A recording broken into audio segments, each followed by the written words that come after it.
Oh, what a week to be a wrestling fan in the United Kingdom, because AEW is here for their big all-in show. So what do we have to do? We have to sit down with one of my t-shirts. That's right, hardest part of the ring. Don't touch it, it will kill you. Make sure you get one at prowrestlingtees.com/Simon Miller.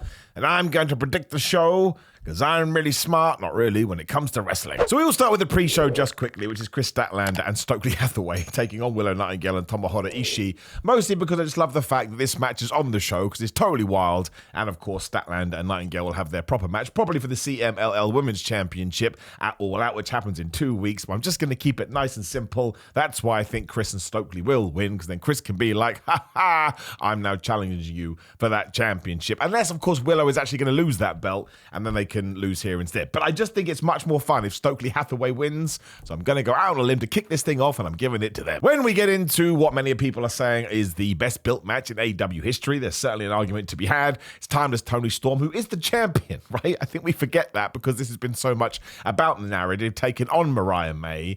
I think this one is pretty cut and dry. Like, you want to continue this feud. You don't want it to be a one and done. So Tony Storm can't just win, because that kind of does, pull the legs out from underneath it. And also Mariah May is from these shores, so I think you've got to give it to Mariah May, and I think that makes all the sense in the world, because then also it justifies her plan. I know I talk about this all the time, and I know I am really boring, but if you do go heel, or you sit down, you come up with this dastardly scheme, and then it doesn't work, what good were you as a pro wrestler? The one I always go back to is AJ Styles versus Shinsuke Nakamura, whereas in the realms of the story, Nakamura's like, well, if I punch him in the testicles a lot, I can probably become the champion, and then he barely won a match. He just got DQ'd all of the time. So this is probably going to be pretty brutal and pretty bloody, given that we have done in the build-up, which is kind of interesting, because as far as I know, it's a straight singles match. Like, we do have one more Dynamite to go as I am recording this, so I guess you could make it some kind of stipulation, but I would hold off on that too, because let's say they do a match at All Out, or they do a match sort of further down the year, that's when you can start adding in the shenanigans, and that's when you can start adding in the madness. But I think Mariah May has to get the win here.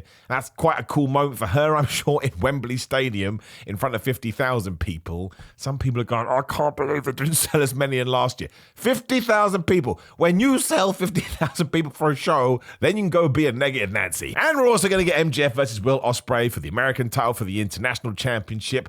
I am not entirely sure what we're going to do here, because I think it all actually ties into what we're going to do with the world title later on, and that's a conversation we'll have in just 1 second. Because if Will Ospreay just wins, then the American Championship goes back to being the International Championship, which I'm actually totally fine with, because it's like a stupid thing that a heel made up, right? MJF has deliberately done this to tie into the fact that he does have a match in the United Kingdom, but it would just sort of not feel like a waste of time, but it would make it a little bit transparent and maybe not give it the gravitas that it could have otherwise. But at the same time, MJF, generational talent, no doubt. So important to AEW, one of the best new wrestlers to come along in ages. But this has to be Will Ospreay's evening. Like, there was one point where many people wanted Will Ospreay to be in the main event and win the World Championship so we could really light a fire under his tuchus, and I don't really think it makes a difference that we're not doing that, as long as he gets his moment in another way. So, MJF won the Iron Man match too. I think Will Ospreay has to win here. And again, MJF is bulletproof. You can do whatever you want with that character. Just make sure he's got a microphone on the next episode of Dynamite. He'll be totally okay.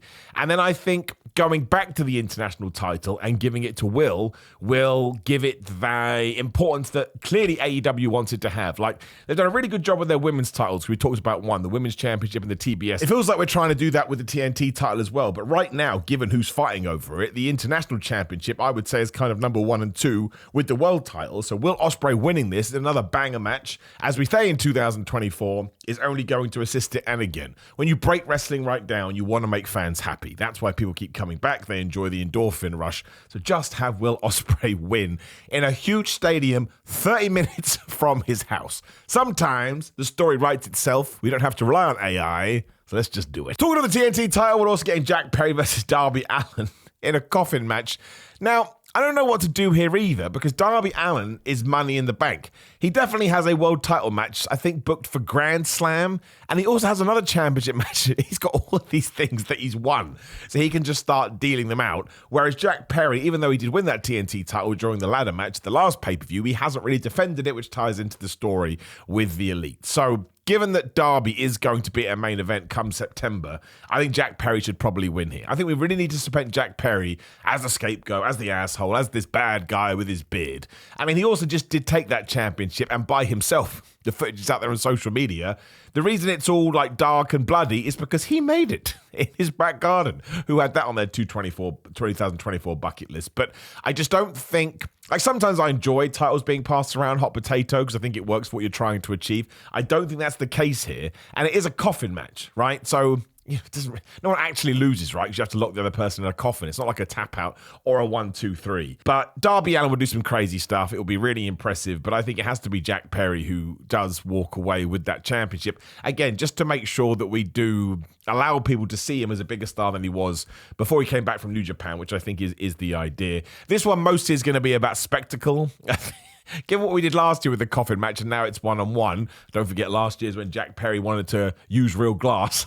Cry me a river, as they say. So, yeah, I don't actually think we'll be talking about winners or losers when we get to the 3 count or whatever it would be, the close of the coffin lid. But I think Jack Perry should win. I think it makes much more sense for him to carry it on through the rest of the year. And again, it just means that when Darby does go for his World Championship shot, which I'm pretty sure is a Grand Slam, and now I'm doubting myself, if he already has this belt, you're probably going to believe it less.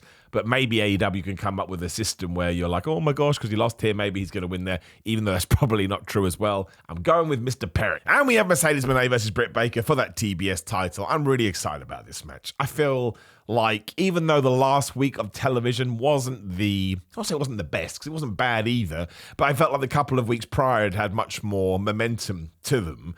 To me, getting to see Mercedes Moné in a giant stadium, which I think is where she shines the best. She is one of the best women's wrestlers in the world. And Britt Baker brings that OG AEW nurse, and she's a fan favorite, and she's got the aura, as we talk about, in 2024. I think when they are looking at each other again, with 50,000 people going crazy, this is going to feel like a super big deal, and I'm super excited about it. And I think the end product's going to be great. You can criticize them and say whatever you want about stories and angles and promos. These two can go, right? We've seen them both have terrific matches in the past. Again, that Bayley match at NXT, whatever it was, TakeOver Revolution, between Bayley and Sasha Banks is all time, and it always will be. She hasn't lost any of that. It's still within her loins. But I actually think Mercedes Moné is going to win. I think this is another one where we want to eke it out. Sometimes AEW is guilty of not giving us a 2 or 3 match program. When we want it right now, we don't want to wait till 2025. And you have Camille, right? I think on this Dynamite, it's going to happen in a few hours as I'm recording this.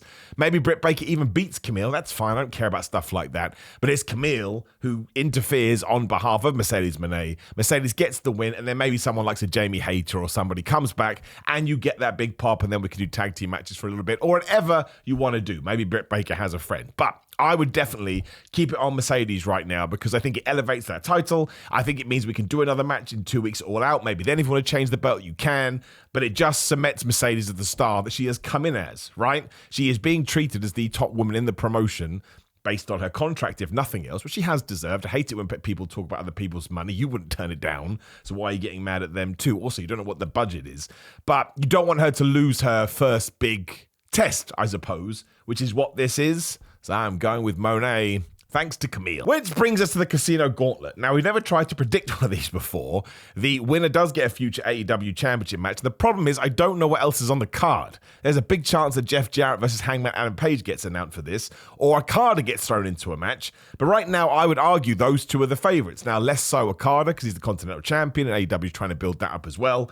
But Hangman Adam Page should win this, and then in 2 weeks, it should be him versus Swerve, but only if Swerve keeps that title. Because if Bryan Danielson wins it, then you don't need Hangman to win this as well. I'm sure people like Pac are going to be in it too. He really has to have his performance at Wembley. Otherwise, I'm going to cry myself to sleep at night. But as nobody else stands out to me, no, unless John Moxley's secretly there. But you want to advertise John Moxley because you would sell more seats. It's a really difficult one. But that should be the point. I love this. I don't think AEW should do it as much as they should do. They should turn it into their Royal Rumble and have it once a year and really sell the idea and make sure you finesse the rules. Although the Royal Rumble has the dumbest rules of all time. I'm going to go with Hangman Adam Page. You can do him versus Jeff Jarrett, but I think there's probably ways and means you could do that. And also, you could just do that on television. I don't think you need to save it for a pay-per-view. And Hangman would get a pop too, because he's considered a big star. This will now be redundant when the TV proves me wrong, but I'm a stupid idiot anyway. Going with the cowboy. Chris Jericho versus Hook as well, I think should be nice and simple. It's essentially what we did last year, right? If Chris Jericho and Will Ospreay could end with Will Ospreay going over, then Chris Jericho versus Hook this year can end with Hook going over. Chris Jericho is always going to be Chris Jericho. He is a legend of the professional wrestling game. And unless Hook is leaving, there are all these rumors that Hook was going to go to NXT. If that's the case, then Jericho can win fine. I totally get that. But if Hook is staying with AEW, you have him win, again, on the grand stage. Because then you have things he can talk about for the rest of his career. You have footage. The FTW title may feel a little bit more important, but I doubt it. I think that's probably one we could do away with. But I don't really care about stuff like that. But I just think Hook beating Chris Jericho, again, it's always about the look of the thing. Like if you do something at WrestleMania, it always feels bigger. And I get that All In doesn't have that gravitas at the moment. But if you're trying to establish that, you need to start telling those stories now. To me, it's pretty cut and dry. Like if Chris Jericho beats Hook, I think you're really going to not dull the fans, but they'll be a little bit disappointed. Sometimes it's good to disappoint people, right? But that is not one of these matches. People love Hook. They want to see him do well. So getting rid of the caveat that if he's leaving the company, he wouldn't even be in this match, right? Like Penta and Phoenix aren't on this card, I would imagine, for a reason, because it sounds like they are going to go to WWE. But even with Big Bill and Brian Keith, I think you have to give Hook the win. He can even throw everybody around. Maybe he's got some secret friends. Maybe Taz can do something here if he is well enough. I know he has troubling health. All the best of that guy. He's so damn good. But I'm going with Hook. And if it's not going to be Hook, I'm going to be a sad panda. The Young Bucks versus FTR versus The Acclaimed is also on this show for the AEW tag titles. I honestly have no idea. I have any idea. I think I would give it to FTR just because I really like them, but I like everybody in this match. Like the Young Bucks I've talked about many a time. Genuinely think they're one of the greatest tag teams ever, but so are FTR. The Acclaimed winning it actually would be good as well. You know what? I'm going to change my opinion. I would give it to The Acclaimed because there was a time when The Acclaimed were everything. They had so much power and we took the titles off them way too soon. And FTR regardless, the Young Bucks regardless. And while the Acclaimed are still pretty good, I feel like they were better when they had the championship. So if we can reintroduce them of that ilk and actually allow them to go back to how it was a couple of years ago, I think that benefits the tag team scene. And of course, going forward, we want the tag team scene to be back to where it was because it has fallen off just slightly. It's going to be an amazing match regardless, though. But the Young Bucks could keep them. I wouldn't really mind. This is the thing. I think the reason I'm so blasé with this one is any of them could win it and I would be totally fine. But I think going forward, in order to re-establish that we have teams and there is depth to this division, that you can fight him and he can fight you and they can fight us and it's all good, I think you should give it to the Acclaimed. They can pin FTR and then they can have a match with the Young Bucks at All Out, or you could do something different too. So I'm going to go with the Acclaimed, but I will say if FTR do win it, I'll be happy as well. But then I think Matthew and Nicholas Jackson are awesome too. They wipe people up so bad, it's kind of funny. I'm going with Max Caster and Anthony Bowens. We also have another multi-man ladder match, whatever you want to call it, a multi-man match for the Trios Championship, which is involving a ladder. It's the Patriarchy versus the Bang Bang Gang versus the House of Black versus the wildcard winners that I presume we'll find out later. I can't even think who that could be. It could be Aussie Open, like if Mark Davis is better. I don't know whether he is. But, I mean, the Patriarchy only just won these championships. I have changed a lot of championships on this show. So I would actually keep it on the Patriarchy. Christian Cage, Killswitch, and Nick Wayne. And also, you can continue to tell this story with Killswitch and how Christian Cage doesn't like dinosaurs. The Bang Bang Gang would be fun to win it as well, but they kind of feel like they're kind of sort of floating around at the moment. And that House of Black would be awesome. I don't get the House of Black. The House of Black are more of a collision act. The House of Black should be all over AEW TV. When they're not on TV, people should be asking, where's the House of Black? That's how good they are. So you could allow them to win it, and it would be badass because they're badass. You know what? I've changed a lot of titles. Just because I've changed a lot of titles, I'm going to say the Patriarchy keep it. But I think there is an out chance you give it to the House of Black. This is just another division that just needs a little bit more love going forward. And because we do have this massive event, it is absolutely the time to do it. This is when you can start shuffling the cards and moving your domino pieces around, or your chess pieces, I should say. I'll stick with the Patriarchy. But if there is any kind of a thought to give it to the House of Black, you should, because they are such an underutilized act. They never offer or give you anything that's not top class, first rate, and people love them too. Like, people are properly behind them.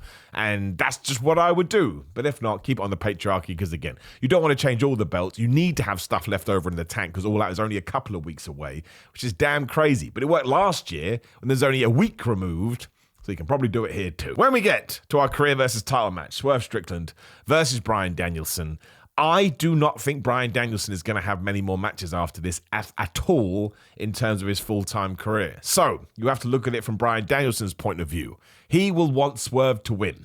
He's always been that way.